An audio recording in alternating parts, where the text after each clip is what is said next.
주 없이 살 수 없네. 죄인의 구주여, 그 귀한 보배 피로 날 구속하소서. 구주의 사랑으로, 구주의 사랑으로 흘리신 보혈이 내 소망 나의 위로 내 영광 됩니다. 다시 한번 주 없이 살 수 없네. 주 없이 살 수 없네. 죄인의 구주여, 죄인의 구주여, 그 귀한 보배 피로 그 귀한 보배 피로 날 구속하소서.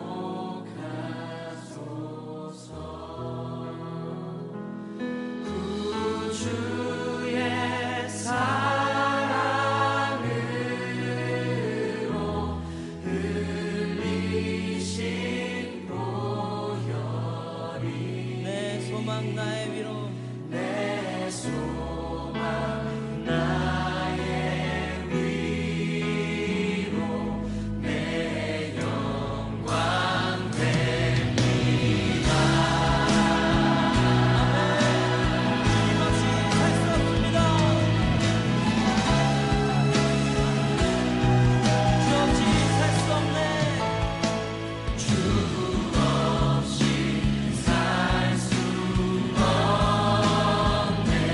죄인의 구주여, 귀한 보배 피로 귀한 보배 피로 날 구속하소서. 주의 사랑으로, 주의 사랑으로 흘리신 보혈이 내 소망 나의 위로 내 영광 다시 한번 주 없이 살 수 없네. 주 없이 살 수 없네. 죄인의 그 귀한 보배 피로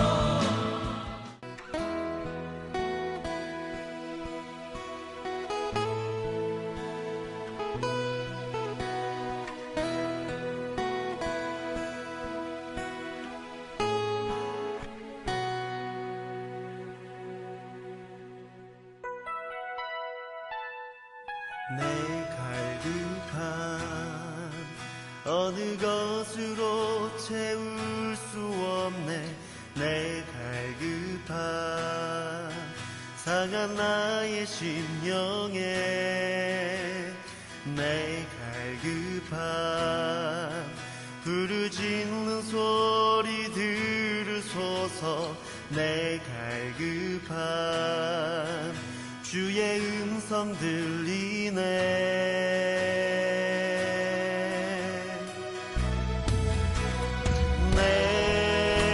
내게로 나오라.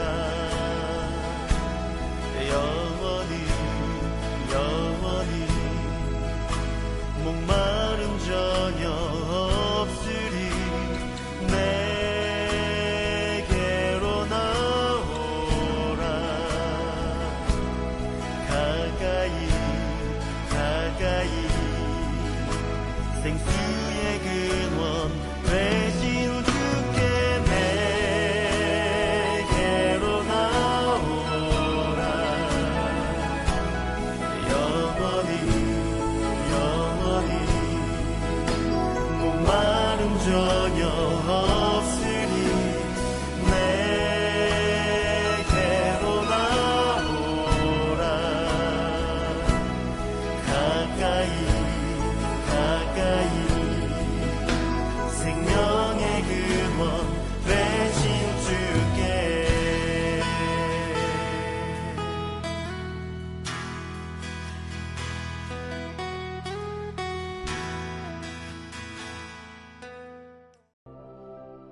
이스라엘 자손이 애굽 땅에서 나온 지 40년째 5월 초하루에 제사장 아론이 여호와의 명령으로 호르산에 올라가 거기서 죽었으니 아론이 호르산에서 죽던 때의 나이는 123세였더라. 가나안 땅 남방에 살고 있는 가나안 사람 아랏 왕은 이스라엘 자손이 온다는 소식을 들었더라. 그들이 호르산을 떠나 살모나에 진을 치고 살모나를 떠나 분온에 진을 치고 분온을 떠나 오봇에 진을 치고 오봇을 떠나 모압 변경 이에아바림에 진을 치고 이임을 떠나 디본갓에 진을 치고 디본갓을 떠나 알몬디 블라다임에 진을 치고 알몬디 블라다임을 떠나 느보압 아바림 산에 진을 치고 아바림 산을 떠나 여리고 맞은편 요단 강가 모압 평지에 진을 쳤으니 요단 강가 모압 평지의 진영이 벤여시모스부터 아벨시딤에 이르렀더라. 여리고 맞은편 요단 강가 모압 평지에서 여호와께서 모세에게 말씀하여 이르시되 이스라엘 자손에게 말하여 그들에게 이르라. 너희가 요단강을 건너 가나안 땅에 들어가거든 그 땅의 원주민을 너희 앞에서 다 몰아내고 그 새긴 석상과 부어 만든 우상을 다 깨뜨리며 산당을 다 헐고 그 땅을 점령하여 거기 거주하라. 내가 그 땅을 너희 소유로 너희에게 주었음이라. 너희의 종족을 따라 그 땅을 제비 뽑아 나눌 것이니 수가 많으면 많은 기업을 주고 적으면 적은 기업을 주되 각기 제비 뽑은 대로 그 소유가 될 것인즉 너희 조상의 지파를 따라 기업을 받을 것이니라. 너희가 만일 그 땅의 원주민을 너희 앞에서 몰아내지 아니하면 너희가 남겨둔 자들이 너희의 눈에 가시와 너희의 옆구리에 찌르는 것이 되어 너희가 거주하는 땅에서 너희를 괴롭게 할 것이요 나는 그들에게 행하기로 생각하는 것을 너희에게 행하리라.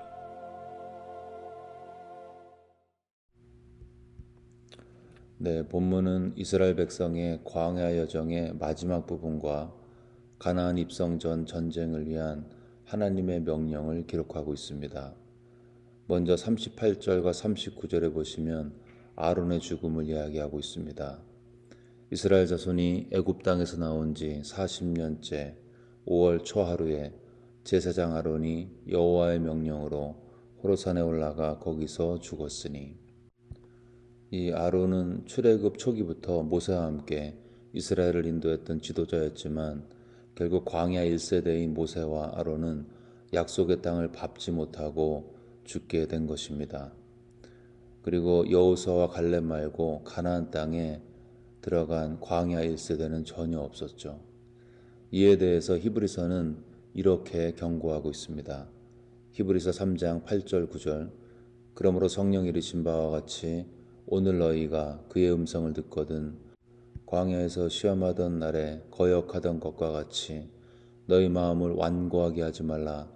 거기서 너희 열조가 나를 시험하여 증험하고 40년 동안 나의 행사를 보았느니라.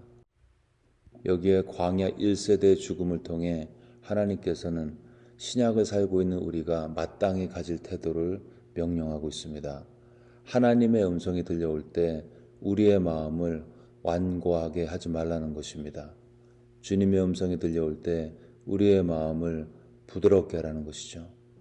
성경을 읽고 설교를 듣고 기도를 하면서 세밀하게 들려오는 주님의 음성이 내 마음을 때릴 때 완악한 마음을 품지 말고 부드러운 마음으로 반응하라는 것이죠. 여러분, 딱딱한 마음에는 말씀이 튕겨나가게 되겠죠. 그 말씀은 나에게 전혀 영향력이 없습니다. 말씀을 들어도 아무런 감동도 없고 순종의 결단도 없고 돌이킴도 없습니다. 그러나 부드러운 마음에 말씀이 들어오면 그 말씀은 내 마음에 영향을 끼치게 되죠. 그리고 그 영향력으로 우리의 삶에 어떠한 변화가 일어나는 것입니다. 내 마음이 부드러운지 아니면 완악한지 그 아는 방법은 하나밖에 없습니다. 내 마음에 삶의 변화가, 마음과 삶의 변화가 일어나고 있는가를 보면 알게 되겠죠. 씨앗은 콘크리트 바닥에 떨어지면 변화를 만들어낼 수 없습니다. 그러나 그 씨앗이 옥토와 같이 부드러운 그런 흙에 떨어지면 시간이 지나면서 싹이 나고 나무가 자라고 또 잎이 자라고 열매를 맺게 되는 것이죠. 내 삶에 어떤 변화가 일어나고 있는가, 내가 바뀌고 있는가, 그것이 내 마음의 상태를 정확하게 드러내는 인디케이터가 된다는 것입니다. 여러분, 살아있는 모든 것들은 시간이 흐르면서 다 변화가 되고 있죠. 우리가 다른 집 애들 오랜만에 보면 늘 하는 말이 있습니다. 엄청 컸네, 많이 컸네, 언제 이렇게 컸지? 그렇게 이야기하죠. 나무와 숲과 같은 것도 사람만 있으면 우리가 때가 바뀌고 계절이 바뀌면서 그들의 변화를 눈으로 확인할 수 있습니다. 그 말은 모든 살아있는 생명은 시간에 따라서 변화한다는 것입니다. 그리고 그 부드러움은 생명의 사인이고 죽어갈수록 그 마음이 단단해진다는 거죠. 그러므로 부드러운 마음을 가진 살아있는 생명체, 살아있는 믿음의 사람은 변화하게 되어 있습니다. 우리는 말씀을 들으면서 마음에 깊은 찔림이 있어야 하는 것입니다. 그게 부드러운 마음의 사인이죠. 우리가 말씀을 듣고 기도 가운데 주님의 음성을 들을 때 회개의 눈물 속에서 새로운 삶에 대한 다짐도 있어야 하는 것입니다. 아론과 모세와 같은 하나님의 리더도 실족할 수 있다는, 그리고 나도 실족할 수 있다는 건강한 두려움이 우리 안에 있어야 한다는 것이죠. 나는 그냥 무조건 다 잘 될 거야. 그런 그릇된 안정감이 우리의 마음을 딱딱하게 만들고 어떤 말씀을 들어도 그 말씀에 반응하지 못하도록 우리의 마음을 단단하게 만들고 있는 것이 아닐까요? 마음이 딱딱하면 이런 말씀을 들어도 그냥 스토리로 흘려버리죠. 그러나 마음이 부드러운 사람은 이러한 주님의 경고의 말씀 앞에 자신을 돌아보게 되어 있습니다. 그리고 하나님은 하나님의 말씀과 하나님의 음성 앞에 하나님을 두려워함으로 경외함으로 반응하는 그 사람을 그 사람의 삶 가운데 하나님의 호의로 축복하시는 것입니다. 하나님의 호의는 마음이 가난하고 중심에 통회하며 하나님의 말씀 앞에 두려워 떠는 사람, 하나님을 경외하고 하나님을 두려워하는 삶, 그런 사람의 삶 가운데 하나님의 호의와 도우심이 약속되어 있는 것입니다. 이 아침에 우리의 묵은 마음의 땅을 기경하도록 성령님의 은혜를 구합시다. 그리고 부드러운 옥토와 같은 마음밭이 되어서 30배, 60배, 100배의 결실을 맺으시는 우리 모두가 되시기를 주의 이름으로 축원합니다. 본문의 마지막 부분인 50절부터는 가나안 전쟁에 대한 하나님의 지침과 명령을 이야기하고 있습니다. 먼저 가나안의 우상 숭배를 완전히 멸절하라 그렇게 명령하셨죠. 52절에 보시면 그 땅의 원주민을 너희 앞에서 다 몰아내고 그 새긴 석상과 부어 만든 우상을 다 깨뜨리며 산당을 다 헐고, 이 다란 말이 몇 번 나오죠. 다 몰아내고 다 깨뜨리고 다 헐고, 남김없이 완전히 존재 자체가 없어지도록 멸절하라 그렇게 말씀하셨습니다. 이렇게 우상 숭배를 명하신 후에 기업 분배의 원칙으로 땅을 제비 뽑아서 지파의 수대로 공정하게 분배하도록 명하셨습니다. 그리고 마지막으로 이제 불순종에 대한 경고를 하셨죠. 55절을 보시면 너희가 만일 그 땅의 원주민을 너희 앞에서 몰아내지 아니하며 너희가 남겨둔 자들이 너희의 눈의 가시와 너희의 옆구리에 찌르는 것이 되어 너희가 거주하는 땅에서 너희를 괴롭게 할 것이요. 가나안 거민을 완전히 멸절하지 않으면 그들이 너희들의 삶 가운데 눈의 가시가 되어서 지속적으로 고통과 아픔과 슬픔과 어려움을 가져올 것이라는 경고였던 것입니다. 그리고 실제 이 경고는 후에 사사기, 열왕기 시대에 그대로 현실이 되었죠. 이스라엘은 가나안 족속과 혼합되어 살면서 그들의 문화에 스며들면서 우상 숭배의 길을 걷게 되었습니다. 여러분, 악은 어떤 모양이라도 버려야 하는 것입니다. 작은 악이 큰 악이 되기 때문이죠. 적은 누룩이 온 덩어리에 퍼지듯 바리새인의 종교적인 외식의 누룩과 헤롯의 이 땅의 영광을 구하는 누룩, 사두개인의 물질주의, 만몬주의의 누룩은 그냥 두면 소리 소문 없이 나를, 우리의 모임을, 교회를 지배하게 되어 있습니다. 작은 악을 방치하면 큰 악과 함께 나중에 멸망하게 되는 것입니다. 그래서 그 악이 작을 때 빨리빨리 처리하고 돌이켜야 하는 것입니다. 그래야 그 악에 대한 하나님의 경고에서 우리가 돌이킬 수 있는 것입니다. 우리 안에 있는 악한 누룩의 모습은 어떤 것이 있을까요? 종교적인 외식의 누룩, 사람들의 영광을 구하는 누룩, 만몬주의, 물질주의의 누룩, 그리고 하나님보다 쾌락을 사랑하는 그러한 누룩들. 이러한 모습들은 우리가 말을 이렇게 해서 그렇지 실제 우리 안에, 제 안에 어떠한 모습으로라도 작은 모습일지라도 있다는 것입니다. 근데 이러한 작은 누룩이 방치되면 그 누룩이 점점 커져서 나중에 우리의 삶의 전체를 망가뜨리는 치명적인 그런 문제가 된다는 것이죠. 여러분, 그렇다면 어떻게 해야지 이러한 죄와 악을 끊어버릴 수 있을까요? 첫 번째는 먼저 내 자신의 전부를 예수 그리스도께 드리는 마음의 결단이 있어야 하는 것입니다. 여러분, 모든 죄의 근원은 나 자신인 것입니다. 내가 죄를 원하는 것이죠. 이런저런 그럴듯한 이유를 대지만 결국 내가 중심인 것입니다. 내가 편해야 되고, 내가 알고 있어야 되고, 내가 컨트롤해야 되고, 내가 인정받아야 되고, 내가 좋아야 하고, 우리 안에 이런 내 이 미이즘이 우리의 삶을 지배하고 있을 때 우리는 점점 죄와 악으로 달려가게 되는 것입니다.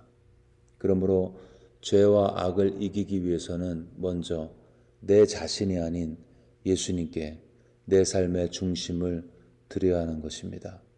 주님의 마음이 내 마음의 중심을 지배하고 있어야 하는 것입니다. 나의 멍에를 메고 내게 배우라. 그리하면 너희 마음이 쉼을 얻으리니. 여러분, 죄를 이기는 마음의 평안은 나의 어젠다가 아닌 주님의 멍에를 메는 믿음의 결단에서 시작되는 것입니다.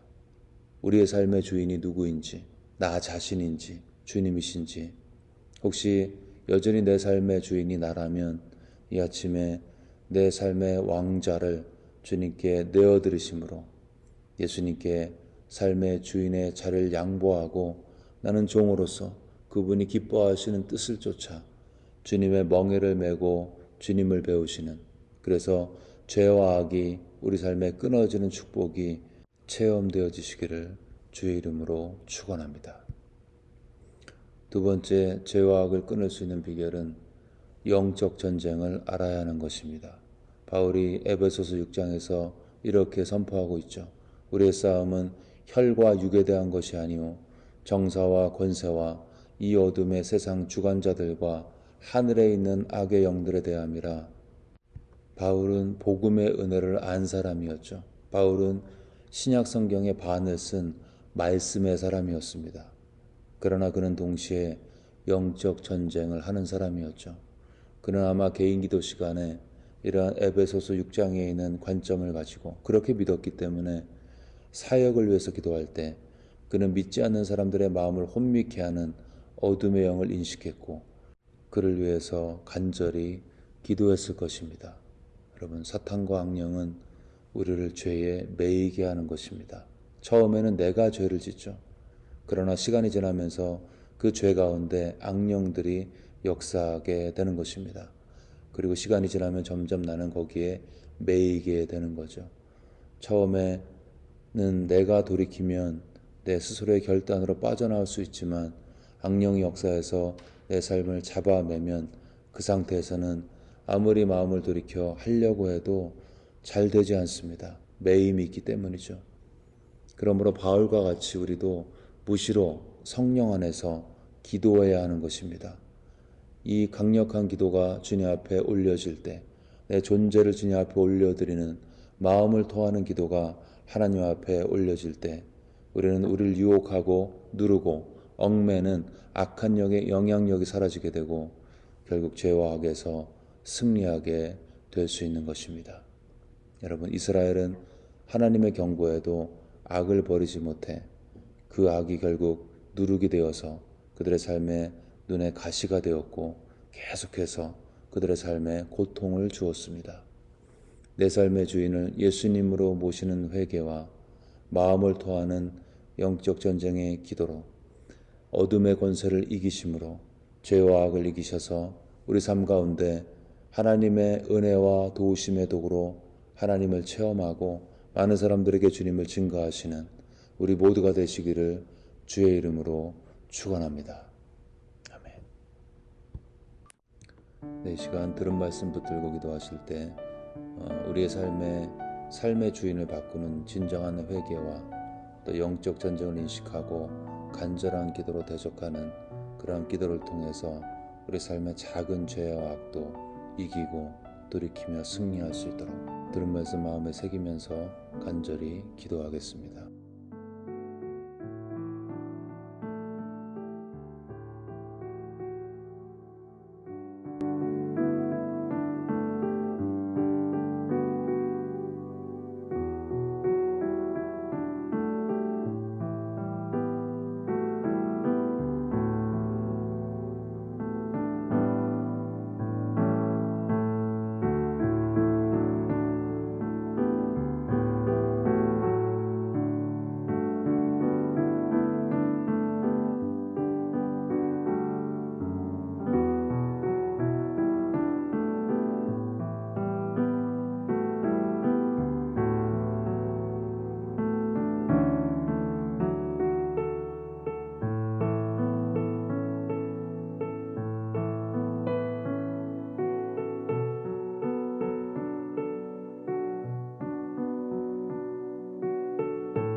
열방과 조국을 위해 기도하실 때 유크레인 전쟁의 종전회담이 진행 중인데 그 모든 관계된 대통령들 트럼프와 푸틴과 젤렌스키 또 이런 이분들의 마음을 움직이셔서 하나님께서 회담이 순조롭게 진행될 수 있도록 인도하셔서 유크레인 땅 가운데 평화가 임할 수 있도록 유크레인을 위해서 기도하시고요.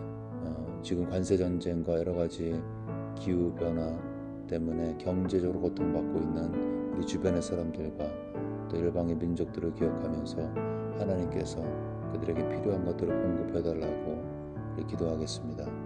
또한 조국의 교회 위에 은혜를 부으셔서 하나님의 교회가 이 혼란한 세대 가운데 진리의 빛을 드러내고 갈 바를 선도할 수 있는 그러한 도구로 쓰임받을 수 있도록 우리 조국에 있는 교회를 축복하면서 간절히 기도하겠습니다.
교회를 위해 기도하실 때 목장 개편이 진행 중에 있는데 하나님의 뜻 가운데 아름답게 우리 교회에 맞는 형태의 포맷이 갖추어지도록, 특별히 과정 가운데 한마음이 되어서 하나님을 기쁘시게 하는 믿음의 헌신과 결단이 있을 수 있도록 마음 모아 기도하겠습니다.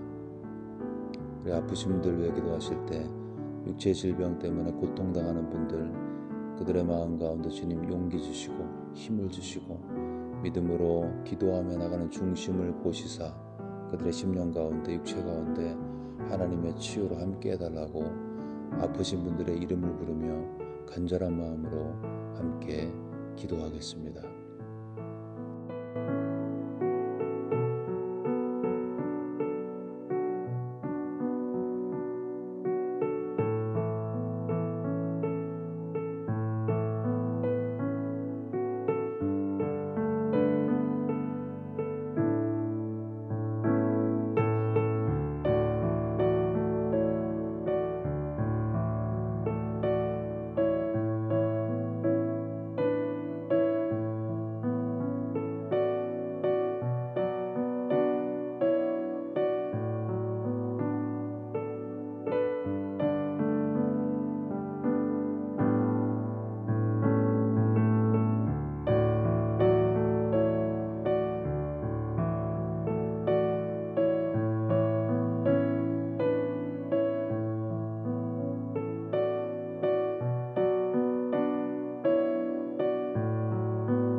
이제 주기도문 하심으로 기도회를 마치겠습니다. 하늘에 계신 우리 아버지여, 이름이 거룩히 여김을 받으시오며 나라가 임하옵시며 뜻이 하늘에서 이루어진 것 같이 땅에서도 이루어지이다. 오늘 우리에게 일용할 양식을 주시옵고 우리가 우리에게 죄 지은 자를 사하여 준 것 같이 우리의 죄를 사하여 주시옵고 우리를 시험에 들게 하지 마옵시고 다만 악에서 구하시옵소서. 나라와 권세와 영광이 아버지께 영원히 쌓옵나이다. 아멘.